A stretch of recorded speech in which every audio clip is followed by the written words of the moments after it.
മുഖത്തുണ്ടാകുന്ന മുറിവുകളുടെ പാടുകൾ എങ്ങനെ മാറ്റാം?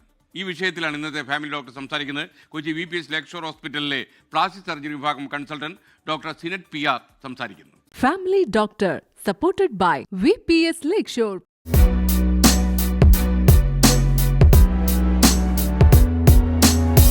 മുഖത്ത് മുറിവായിട്ട് വന്നു കഴിഞ്ഞാൽ നമുക്ക് 2-3 രീതിയിൽ മുറിവുണക്കാം. ഒന്നില്ലെങ്കിൽ ഡ്രസ്സിങ് ആയിട്ട് മുറിവുണക്കാം, അതല്ലെങ്കിൽ തുന്നിയിട്ട് മുറിവുണക്കാം, പിന്നെ പ്ലാസ്റ്റിക് സർജനെ കൊണ്ട് തുന്നിപ്പിച്ച് മുറിവുണക്കാം.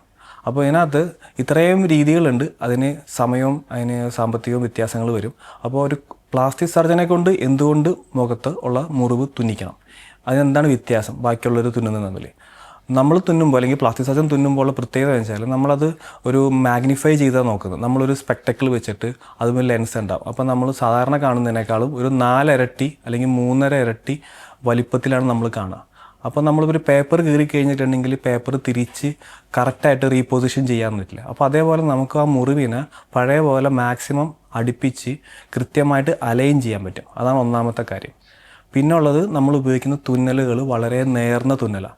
നമുക്ക് പറയണമെങ്കിൽ മുടിയിൽ കാണുന്ന കട്ടിയുണ്ടല്ലോ, ആ കട്ടീനേക്കാളും കുറഞ്ഞിട്ടുള്ള കട്ടിയുള്ള തുന്നലുകളാണ് നമ്മൾ ഉപയോഗിക്കുന്നത്. പിന്നെ നമ്മളുടെ ടെക്നിക്സ്, ഇതെല്ലാം കൂടി വരുമ്പോൾ മൊത്തത്തിൽ നമുക്ക് ബാക്കിയുള്ളവർ ചെയ്യുന്നത് വെച്ച് നോക്കുമ്പോൾ നല്ല കാര്യമായിട്ട് നല്ല രീതിയിൽ മുറിവിൻ്റെ വലിപ്പം വ്യാസം കുറയും.